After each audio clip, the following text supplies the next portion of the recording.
Il y a quelques mois de cela, dans un train pour Paris, je lisais un texte de Jacques Derrida sur les arts de l'espace. Et j'avais emporté avec moi ce jour-là, faute de mieux, un morceau de papier en partie chiffonné, sur lequel je griffonnais maladroitement des notes.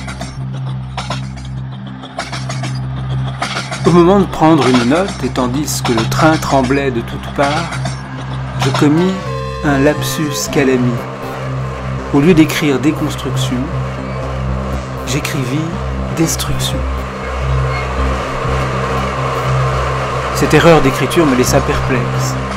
Que pouvait donc cacher mon intérêt pour la déconstruction pour que j'en associe le geste à l'idée d'une destruction? La journée s'écoula, j'oubliais mon lapsus.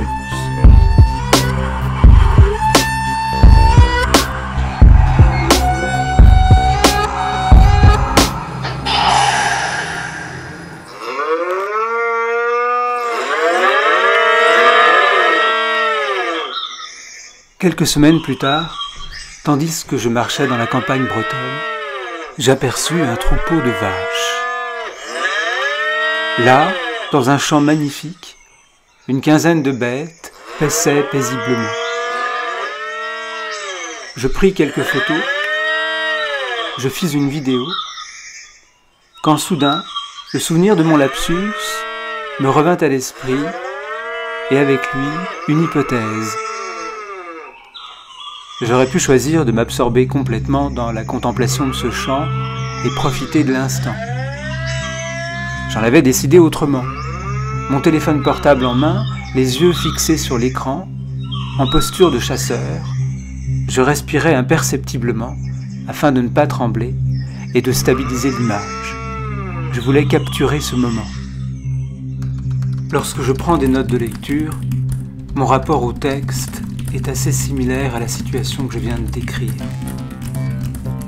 Si je ne prends aucune note, je me livre entièrement à mon texte, et le souvenir que j'en conserve se perd inévitablement, au moins en partie. À l'inverse, la prise de notes brise la lecture. Elle la fragmente en petites unités disjointes les unes des autres. Mais le souvenir est archivé. Il s'agit là d'un aspect essentiel de tout travail d'écriture un peu complexe, que l'on mène une recherche ou que l'on écrive un article ou un livre. Parmi des milliers de notes de lecture, comment retrouver une note en particulier sans lire chacune d'entre elles, l'une après l'autre?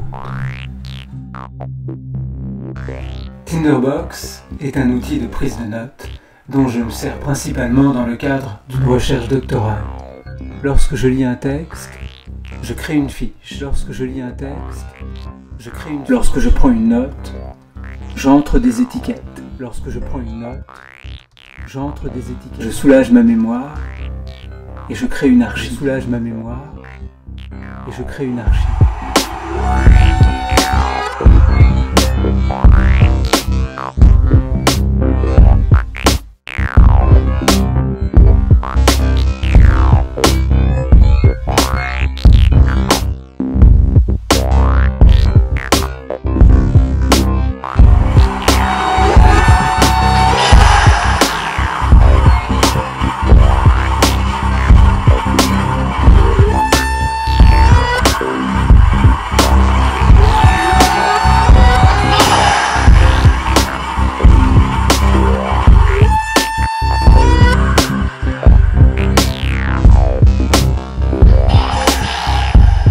Je soulage ma mémoire et je crée une archive.